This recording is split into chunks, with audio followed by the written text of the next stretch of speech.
Hello everyone, welcome to Changfied YouTube channel, your trusted source for latest update across South Sudan. Here is the latest update from South Sudan, where leaders are calling for peace after recent violence forced thousands of people to flee their home. The governor of Jonglei State, Riek, has visited Akobo. Before we move on, please, I would like you to help the channel by subscribing, turn on the notification bell, so whenever we upload a new video, you can be notified.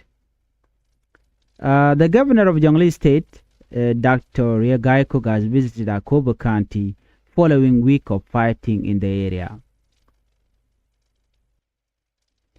Dr. Riek, according to the report, he was welcomed by a large crowd of residents who gathered to receive him. His visit is seen as an important step toward restoring peace and stability. This comes after clash between the SPLIO and the SSPDF caused serious insecurity in and around Akobo in Jonglei State. The fighting forced many people to leave their home. Thousands of civilians fled across the border into Ethiopia, especially to the Gambela region. Others remain inside South Sudan but moved to remote areas where access to food, water, and health care is very limited. Most of those affected are women and children. Aid groups say the situation has become a humanitarian crisis.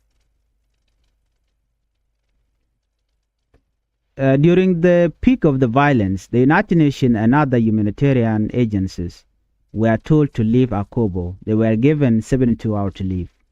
Due to safety concern, this made it harder to deliver help to those in need.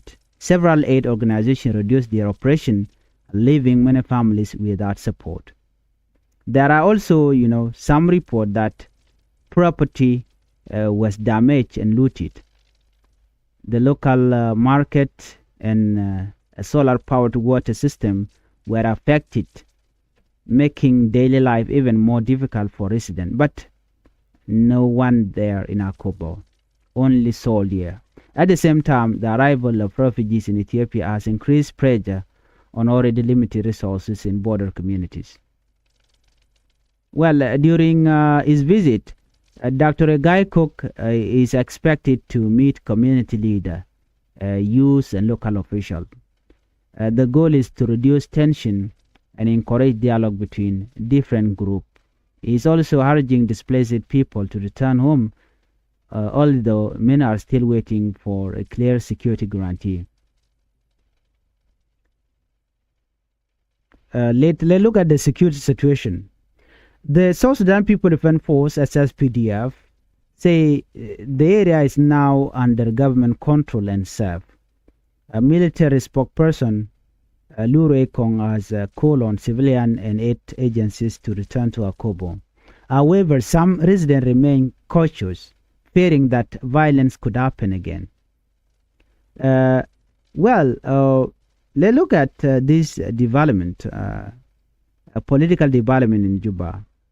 Meanwhile, in Juba, President Salva Kiir has sworn in a new government official.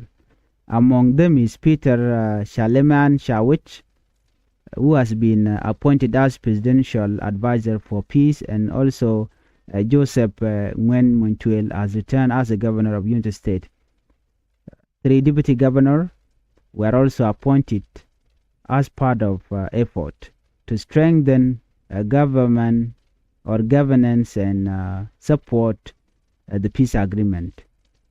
In his speech, Salva Kiir called for unity and cooperation. He urged the leader to focus on peace, services, delivery, and working together to avoid further conflict. Vice President Abande Ngai also called for reconciliation and peaceful coexistence. Security Advisor Tut Galwak Manime emphasized the need for stronger peace effort, especially in Unity State and Upper Nile region. South Sudan has faced a year of conflict, political tension, and broken trust between leaders. Even though there was a peace agreement signed in 2018, many people remain unresolved. Many things or many problems remain, in a situation where they cannot come to agreement and find a solution so that they work together. Even though there was a peace agreement signed in 2018, many problems remain there. At the center of this situation is Dr. Riek Machar, who is one of the key political figures in the country. Some believe that his current situation is making peace harder to achieve. The international community, including diplomat and peace organization, is now calling for his release. They argue that peace cannot move forward if key leaders are not free to participate. Dialogue requires all sides to be present. Trust cannot be rebuilt if one side feels excluded. Many international voices say that keeping Dr. Machar restricted could increase tension instead of reducing them. They warn that this situation may slow down or even damage the peace process. Some African countries have also spoken out. They spoke clearly on these issues. Leaders from South Africa and Nigeria are among those encouraging a peaceful solution. Their message is simple: South Sudan needs dialogue. Leaders must work together. Peace requires inclusion, not exclusion. These countries have experience in conflict resolution and believe that political solutions are better than military action. Supporters of this idea say releasing Dr. Machar could restart meaningful dialogue, build trust between political groups, encouraging opposition members to support peace, reduce fear and tension across the country. They believe that peace cannot succeed if major leaders are not actively involved. However, the government has its own position. Officials say that security must come first, stability should not be put at risk, decision must consider the safety of the country. The government has not fully agreed with the call for release. This shows that there is still a disagreement on the best way forward.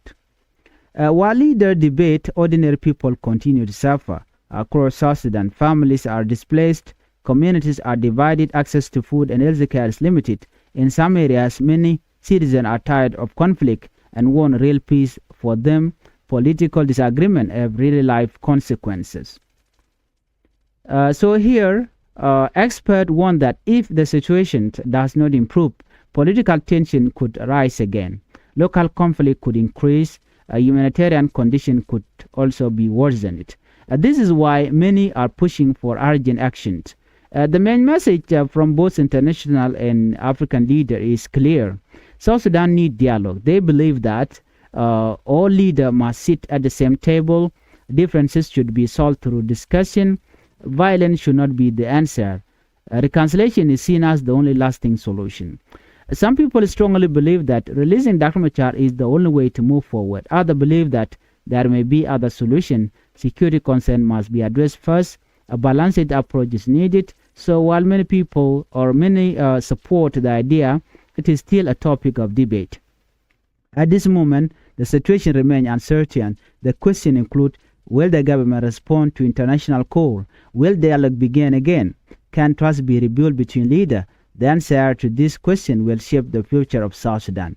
Despite all this challenge, there is still hope.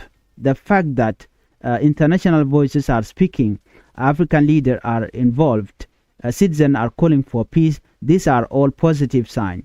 Peace is possible, but it will require a strong decision and cooperation. In the end, the situation is clear. South Sudan stands at a critical moment. Many believe that releasing Dr. Machar could help open the door to peace. Others remain cautious and focus on security. But one thing is certain here: the people of South Sudan want peace, stability, and a better future. Thank you for watching. Let's meet on the next report. Thank you. Bye-bye.